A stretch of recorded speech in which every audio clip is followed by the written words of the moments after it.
loves. Welcome back to the Ariel Show. Hope you've had a great couple weeks, but maybe not, and that's cool too. Hope you have so much compassion on yourself. That's definitely what I try to do when life isn't going my way.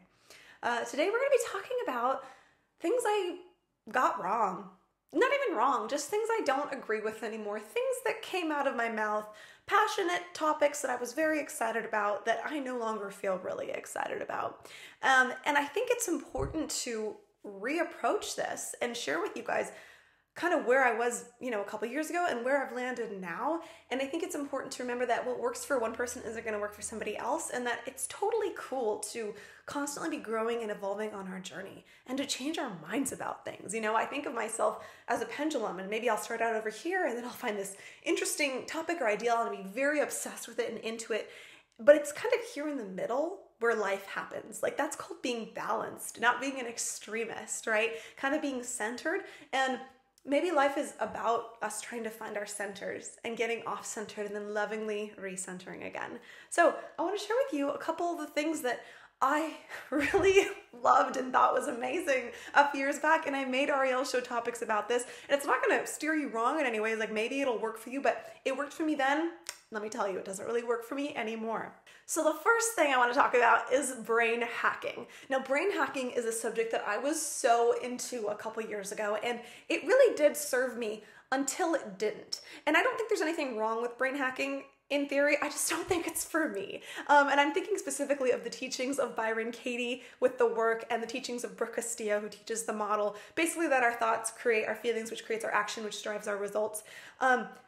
That's too much power for my little brain to think that I have in the world. And it was not healthy for someone like me to get a hold of these ideas and just totally run with them. I think the ideas are great, but I don't think someone like me, who is maybe such an extremist, who takes things so far, needs to be doing this. And I think of someone like myself who maybe has a tendency towards things like anxiety or depression, we're the kind of audience that want there to be a solution, an easy fix so bad. We want to be able to hack into our brains and control things so bad that I can see us getting, I'll speak for myself, I can see myself getting really, really excited about it. But it kind of burned me. I feel like because I took it too far, I put a lot of responsibility on myself to be able to control my thoughts. And I think I have to realize that there are things kind of outside of my control. We have temperaments, we have hormones, we have brain chemistry, things that we can't 100% control and change just by making a list and following this 5-step model. And I think it works for some things, but the way that I was wanting to use it was like a cure-all for everything. And unfortunately, what that ended up for me was going too far inside my own brain. And there's some negative repercussions of that. And now I'm trying to take a step back and more respect my brain and respect my heart and my soul and all the things going on in here that I just don't understand because I haven't studied them enough. And I think there's a lot of things that we just don't understand as the human race yet about our own biology, about our own brains. So if brain hacking is your thing and you can do it and it really works for you, awesome. And maybe I'll get into it again one day. But for now, I just don't think it's healthy for me to be trying to mess around the circuitry of my own brain. I think I need to take a step back and have a little bit more respect for my brain. Hey, this is Editing Ariel. I just wanted to pop in and clarify the way that I'm discussing brain hacking here is where it's out of moderation and not healthy. But the way that I talk about it in my TED Talk, which is titled How to Lovingly Hack Your Brain, there I share the specs of doing it in a really healthy, wonderful, compassionate way that has worked for me. So I just wanted to clarify that. Okay, up next is toxic positivity. This was a phrase that kind of surfaced online in the last couple years that the second I heard it, I was like, oh yes, I know exactly what this is. So toxic positivity is when we take positivity too far and we use it to mask our own bad feelings, and we kind of stop admitting that we're struggling with something. We make positivity like this religion in our lives where we can't say out loud that something isn't working, and we can't allow ourselves to have a bad day or really just feel our feelings. Like, that's what this is about. The human experience is about letting these feelings come and go. And I think when we take positivity too far, when it becomes toxic, is when we don't acknowledge our feelings. And what happens when we don't acknowledge our feelings is that they come out sideways. And that's where things like constant anxiety can come through. Like, maybe that's the negative feelings trying to get out. Things like panic attacks often come because we are squishing down the negativity in our lives because we're not giving any space for it, because we're not admitting to it. We're not acknowledging it. I think one of the big purveyors of this idea comes from the law of attraction, frankly, which I love that concept. I think it's cool. I want it to be true. And I tried it And I just don't know if it's like actually worth the effort. I don't know if it's a thing. And I think about The Secret. The Secret is like, you know, the entry level for a lot of people in the self-help space. And my friend was telling me, she's like, yeah, I've got this like younger friend in my life who's like getting really hooked on The Secret right now.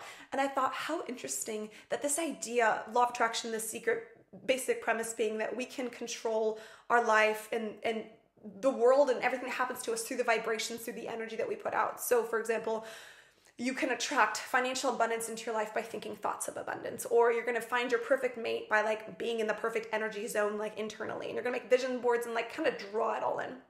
And I think the reason so many of us get excited about that in our journeys is because it seems so cool. It's so attractive to think that you can, kind of like brain hacking, you can control everything in your life. But I feel as though that's not necessarily a healthy idea, because I think there might be things outside of our control. It's possible. It is possible that it's unhealthy for us to blame everything bad that happens in our life on our energy and our thoughts, and that maybe it's not a good idea to take credit on everything good in our life because of our energy and our thoughts. Now, let me tell you that I definitely think it's really important to take responsibility in our lives. I think victimhood thinking is really unhealthy, and it always leads to a really bad spot when you push off all responsibility and you say, I'm in this negative place just because I'm a victim of A, B, and C. Like, it's always important to step up, realize where we are contributing to something in our lives. But when you really believe the law of attraction and you take it too far, essentially, it can be really challenging, because anytime anything negative happens to you, you can feel like a failure and you can blame it on yourself, and you're trying to go into your own brain and be like, where am I putting out the bad vibe and the bad energy? But maybe you got into a car wreck because the other driver was distracted, not because of your vibration. You know, who's calling me? My sister just texted me about Sean's dog. That's too cute. Or maybe you got that promotion because your mom put in a good word for you at the office, not because you've got like this banging law of attraction trick up your sleeve that no one else knows about. I just think it's important to respect the human limitations and not try to feel like we can control every single thing in our lives. And I think the law of attraction tends to do that. We take all the weight, 100% of everything. And I just haven't found that to be true in my life. I've had luck move me forward, good luck, and I've had bad luck take me backwards. And when I say luck, I just mean random things that seem to happen to me, not that I attracted or drew in.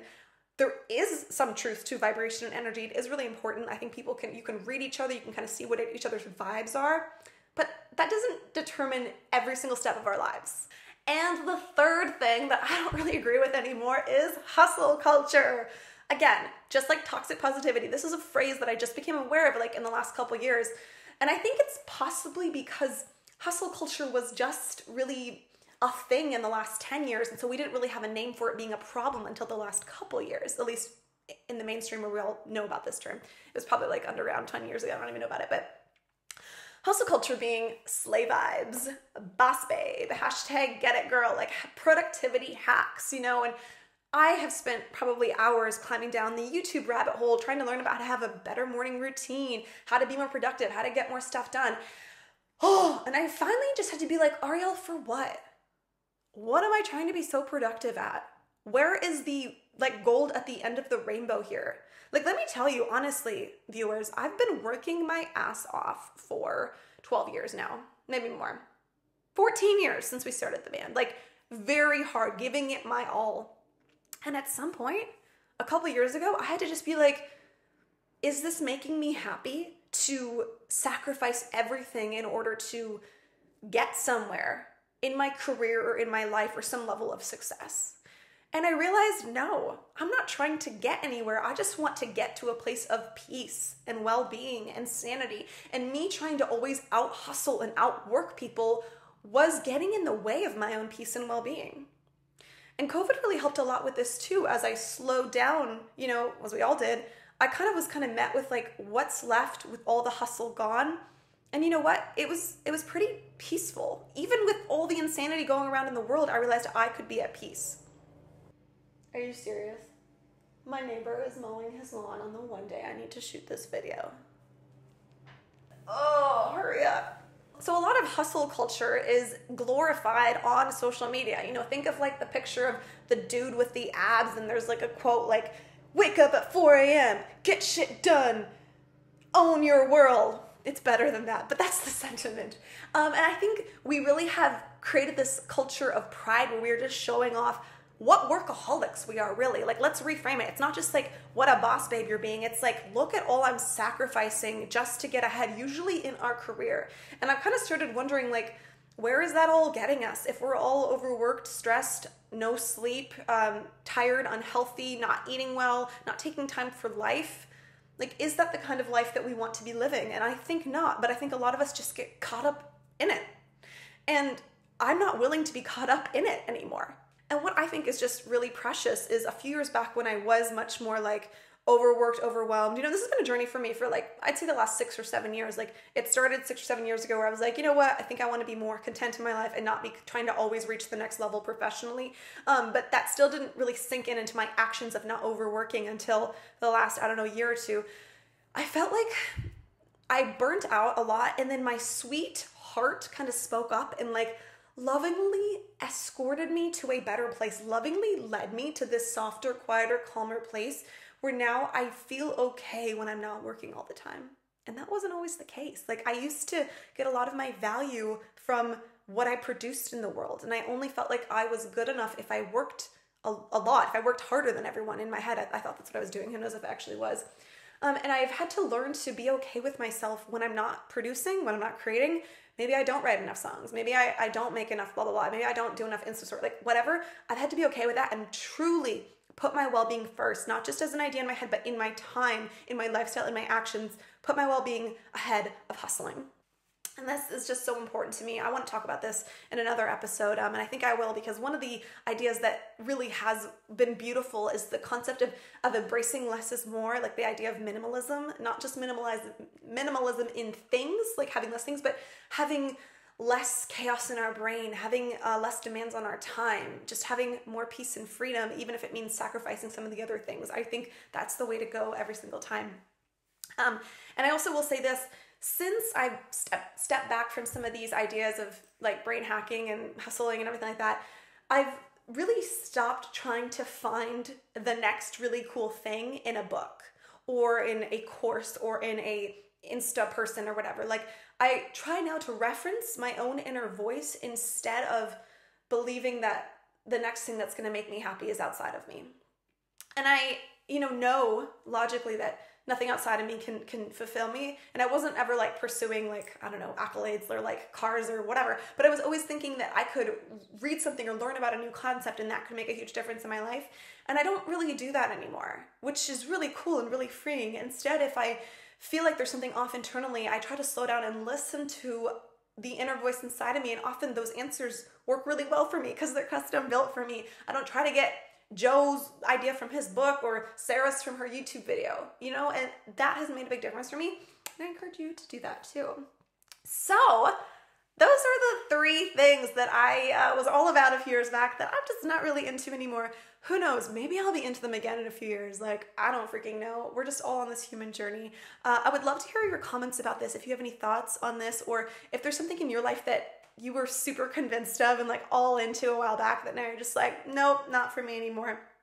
I think it's important that we share those things. And I really think it's important that we make room for humans to talk about those things, to say like, hey, that worked for me. And I like told everyone this was the thing, but you know what? It wasn't the thing, my bad. Like, I think that's important to share that and to be honest about our journey. So do leave me a comment.